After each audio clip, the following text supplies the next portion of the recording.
What's up, guys? So obviously, by the title, you could see I interviewed a UFC fighter, the number 12 ranked flyweight, Tim Elliott. It was an honor to talk to him, and I'm very thankful for the opportunity. Yeah, I'm not going to waste your time more and let you enjoy the interview. So, roll the intro, and let's get this show on the road. Let's get ready to rumble!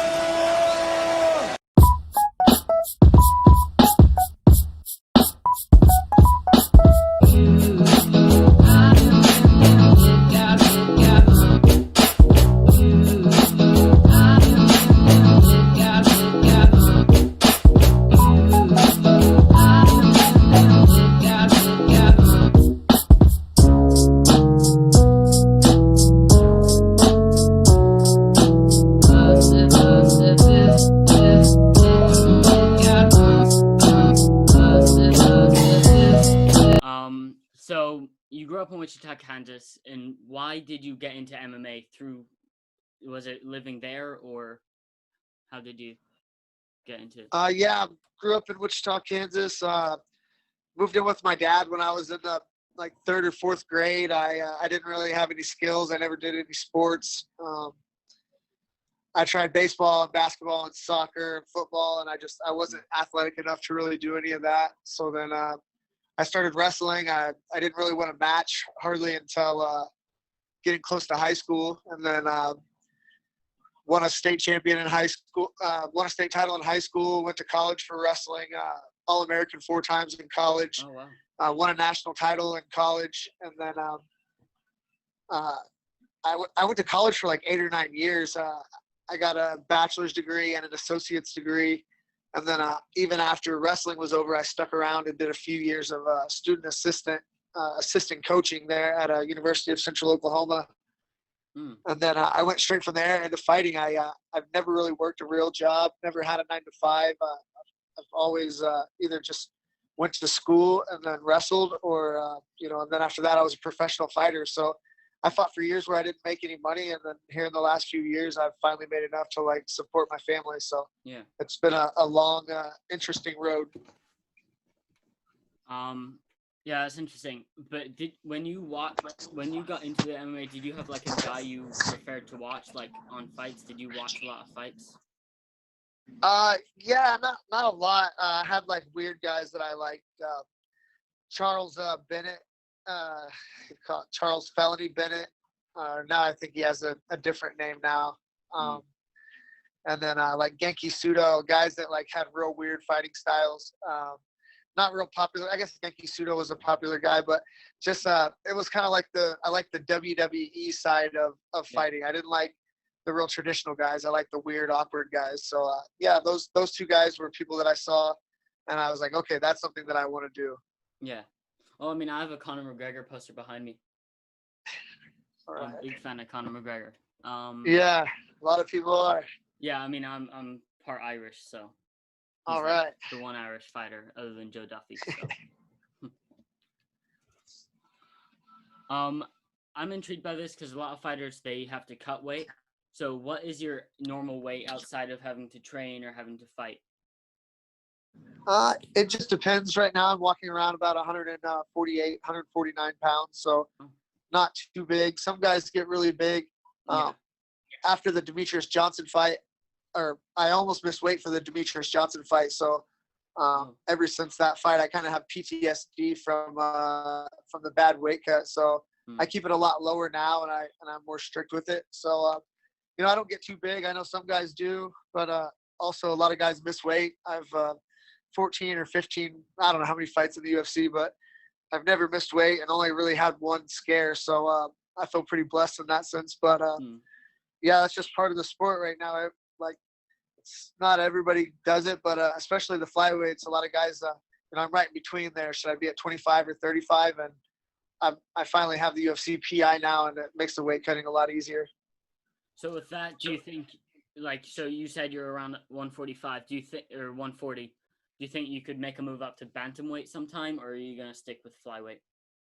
I want to stick with the flyweight. I don't have too many fights left on my career. It's I felt like I was one of the guys that helped make the flyweights stay around, and I'm one of the main guys when you talk about flyweights. I'm on the list of main people.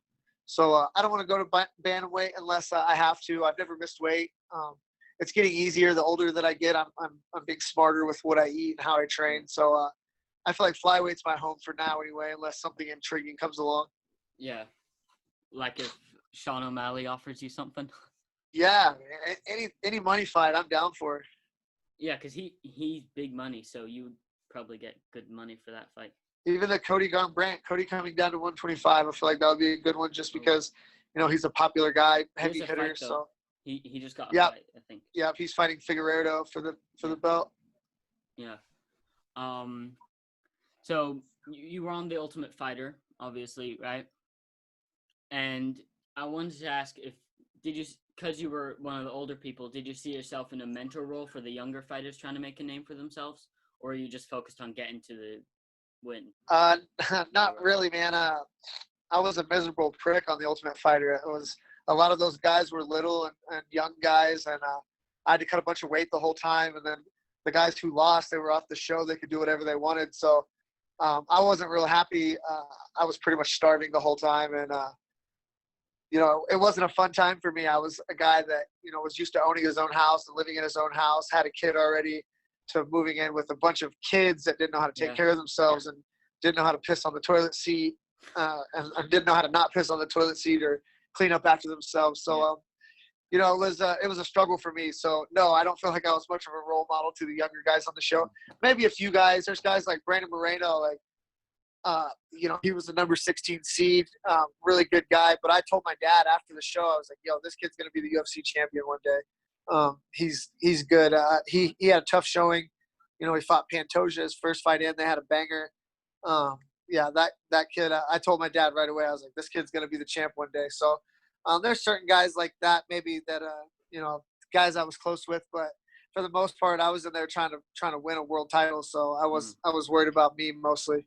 Yeah, because if you look up Tim Elliott on YouTube, it's a lot of your altercations with the fellow fighters. Yeah, like I said, man, it was it's kill or be killed, man. You can't get too close with those guys because you don't just fight the other team; you also have to fight your teammates. Yeah. And it's a winner take all kind of thing. And then at the end of the day, I beat all those guys, but then couldn't get it done. So still didn't get exactly what I wanted, but it was a good experience, and it was fun. Now that it's over.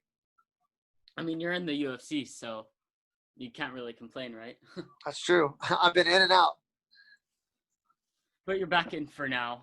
Hopefully you'll stay around. For now. I phrased that poorly. But you're in it, so. Obviously you and your fiance are in the same business. Both of you do the fighting business, the MMA and all that. Hello. Do you guys train together? Yes, right at the moment. Well, I've been sick for the last few days, so she's been training, and I've been trying to stay away from her. She's been a good fight wife. I've been cooking and cleaning while she's been training. So how do you guys motivate each other when you're training? Do you battle each other almost like I don't know how to say it, motivate each other and push each other to the limits? It just depends. We're pretty good about on days where I'm down and not feeling it. She's usually pretty upbeat and good at keeping me motivated in that sense. And then same when she's down, I usually have a good practice. We rarely are both down at the same time, so that really helps. Plus, we're just friends, so we don't have to work that hard to make each other happy or motivate each other. We both fight, so we know the deal. We both cut weight. We know how that goes. We train at the same gym, so we know how hard each other's practices are. So it's really pretty easy, and we don't have to think too much about it or try too hard, which was what makes it so great. I feel like that's the perfect situation, being able to just work in the same business. We could drive the same car. We go to work at the same times, eat the same food pretty much. So it just makes it easier. Definitely, yeah. Yeah, I wanted to ask you about submissions because I don't understand all the submissions. So arm bars and knee bars and all that stuff. Yeah, man, it's just any way you can bend somebody's ligaments or choke somebody. It's, like my jiu-jitsu is not traditional. So like I do a lot of weird arm bends and wrist locks, and there's no wrong way to make a guy tap. You know what I mean? As long as it's within the rules. So I don't really, I wouldn't say mine is jiu-jitsu. It's more of a catch wrestling or submission grappling. But I'm trying to work on that right now. As soon as I got down here, I've been a James Krause blue belt for like 7 years. So, I'm still learning all that, and I don't think anybody will ever really understand it. There's just too much information. So I'm kind of in the same boat with you, as even though I'm a purple belt, like I'm pretty green still, and have guys pretzel me up on a daily basis. So. Do you watch a lot of fights? So like the main events, do you sit and watch those every weekend or whatever? Yeah, it just depends if it's little guys or somebody I'm interested in. Somebody that fights in my weight class or my wife's weight class, or one of my teammates' weight class, or if it's somebody that I know or have trained with. But other than that, I don't watch all of them. It just depends. So you didn't watch, for example, the Derek Lewis-Olenek fight? I didn't see that. I watched the rest of the card. I don't think I watched the main event. No, I didn't see that one. Since I live in Germany, I had to get up at 3 a.m. for those fights. When I fought in Abu Dhabi, I had to fight at 5 a.m. But you ran off Eastern time, right? Like in your head? Well, we fought in Abu Dhabi at 5 o'clock in the morning. That's weird. Yeah, definitely weird. Fighting before breakfast. Did you have a feast afterwards, or? Oh yeah, several. Let's see. I want to ask you, because I've read some stuff and it annoys other fighters, like the YouTube boxing and YouTube. Oh shit. What do you think of the YouTube area of like boxing and MMA? I like it, man. Kimbo Slice got in that way. Jorge Masvidal was a backyard boxer. There's been several guys. Alexis Caceres, Bruce Leroy. I was mainly talking about like KSI and Jake Paul and stuff. Like, cause I really don't like that stuff. Yeah, I mean, I don't know. Some people do. It's not really for me. But a lot of people don't like MMA. A lot of people don't like the WWE. So the good thing is like there's enough different people out there for everybody. So to each their own. Those guys are making money, and anybody who's making money in combat sports. Yeah, they got paid though. It's better for me. Okay. What is your favorite sport? I'm ready for the quick fire questions. Probably boxing. Oh, outside of combat sports.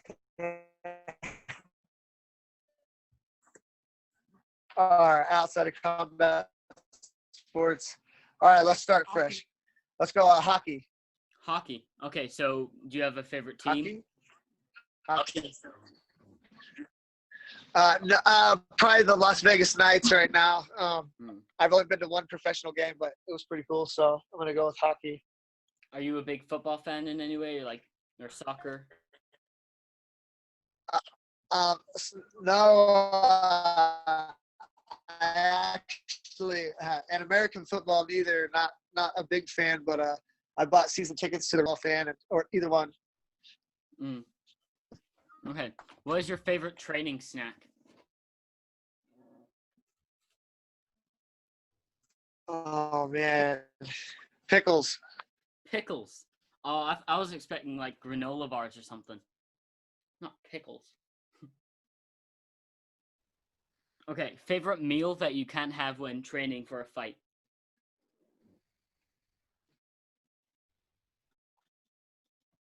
Hello? Fermented pickles. Wait, pardon? What did you say? Nah.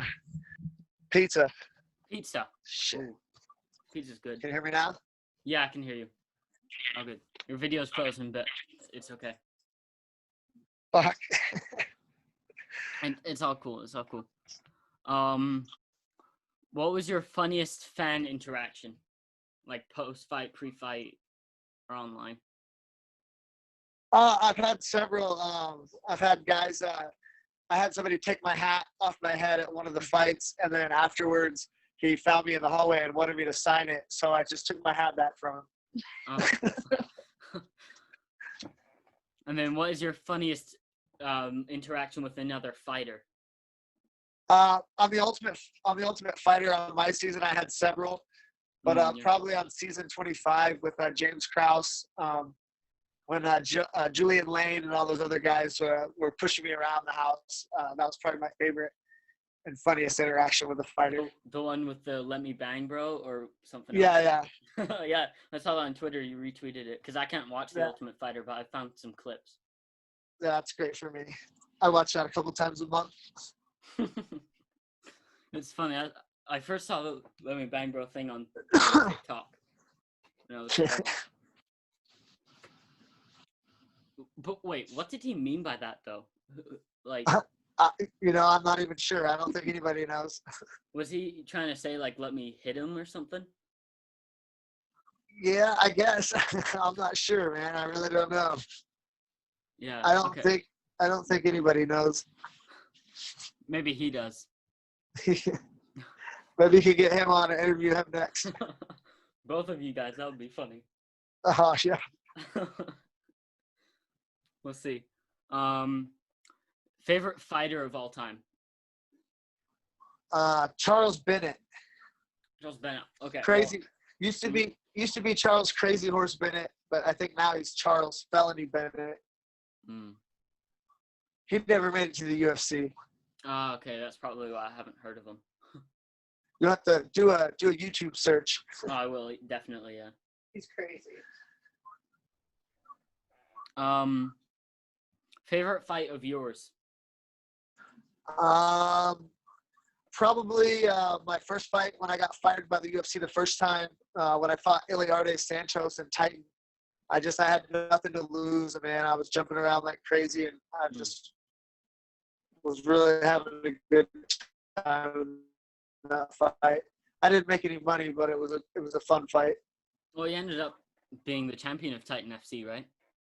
Yeah, I had 3 fights for Titan, and then fought for the Ultimate Fighter, and then fought for a world title, and then back in the UFC. Yeah. What's your favorite genre of music? Oh man, I don't even know. That's hard. I like so much weird music. It's hard for me to tell. I don't think I could narrow that down to a favorite. Even artist, man, anybody that can play an instrument, I'm a fan of. So like that's a hard one for me because I like everything. So you're not a big fan of like rap or anything, or hip hop? I do. I like rap. It depends. I like 90s rap, 90s hip hop. Yeah, like Tupac and Biggie. Yeah. Man, really anything. I like a lot of music, so that one's too hard for me to narrow down, especially quick. I could make a list, but man, I don't know. Maybe bluegrass. I don't know who that is. I usually just stick to the same. Like I have a playlist, and that's just like the only music I listen to. Yeah, I usually get like a fight. Like we'll go out on fights, and whenever you don't have nothing else to do, like people will put like songs on, and then I'll just steal a little bit of everybody's music and try to do that. Then I wanted to ask you: would you let your daughter be in the MMA or be in the MMA business? Maybe if she really wanted to. I don't push her to do anything. I would really like her to do something fun and more lucrative, like golf or wakeboarding, or there's just so much crying and wrestling and jiu-jitsu and fighting and so much weight cutting and there's not a lot of financial. Yeah, it's a pretty unforgiving sport. So if she really wanted to, but I don't push her in that direction at all. So really, I want her to do whatever she would like, but I would rather her do something fun like golf or tennis or volleyball. Yeah. Let's see. What else do I have on my list?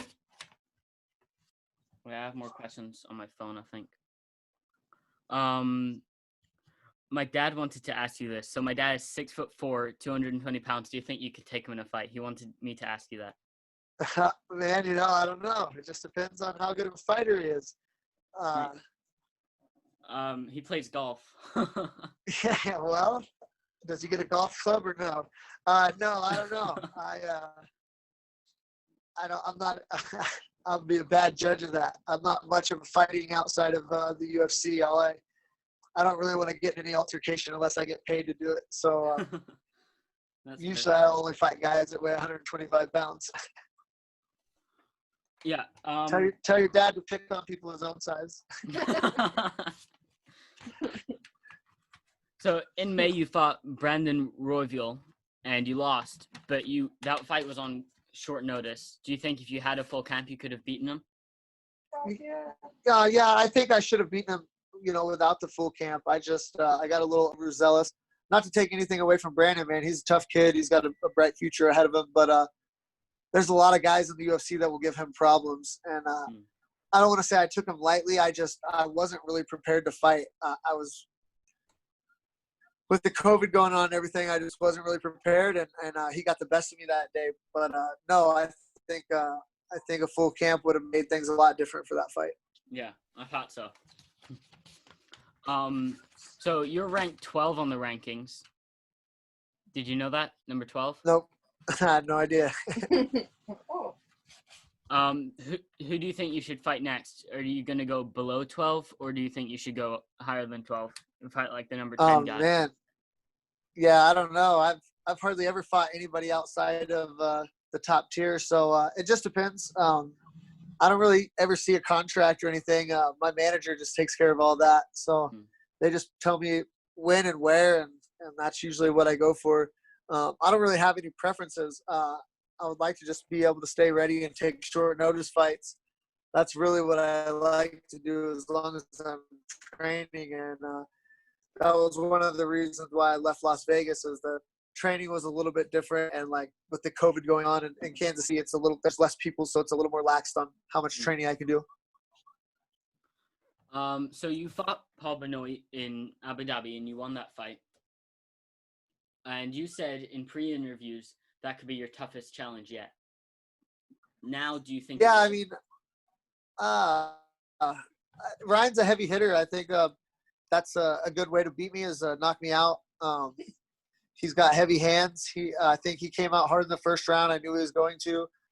But no, I think I won the fight. I know it was close, but I had a good game plan to beat him, and I followed my game plan, and it actually worked out pretty much exactly how we figured the fight would go. So you wanted to go to decision? I didn't necessarily want it to go to a decision, but I wanted to get him tired, and I wanted to take it, into deep waters. I knew he's going to be tough to finish in the first round, so the plan wasn't to go out there and like try to finish him right away. The plan was to like make him come to me. I thought he was going to be easier to take down. He wasn't. So I feel like, again, though, I took that fight on pretty short notice as well. I think 2 or 3 weeks on that one before I had to fly and get quarantined in Abu Dhabi. So another Oh, you're cutting out again. short notice fight. But, yeah, man, I'm getting better at trying to get rid of some old bad habits. Yeah. Shit. No. Was Abu Dhabi your favorite place to fight, or what was your favorite of your fighting locations? Man, I really liked the fight in Kansas City. I fought Louis Smolka. I had a lot of fans here. Best places I've ever been, for sure. You posted on your Instagram. I don't know where I think you tweeted it or something. You said you felt like a superhero in Abu Dhabi with the mask. Well, I said, because I kept forgetting it every time I left the room. I'd be like, I forgot my mask. And then I was like, I wonder if superheroes do that. So I just tried to make a funny tweet. Yeah. Could you post it on Instagram? Yeah. Yeah. I'm actually out of questions. Do you want to say anything to the YouTube channel? Nah, man, I appreciate the time. Thanks for having me. Thank you for giving me this opportunity, man. This is a dream come true. So Yeah, buddy. Take care. take All care, right, man. man. Appreciate it. See ya. Yeah.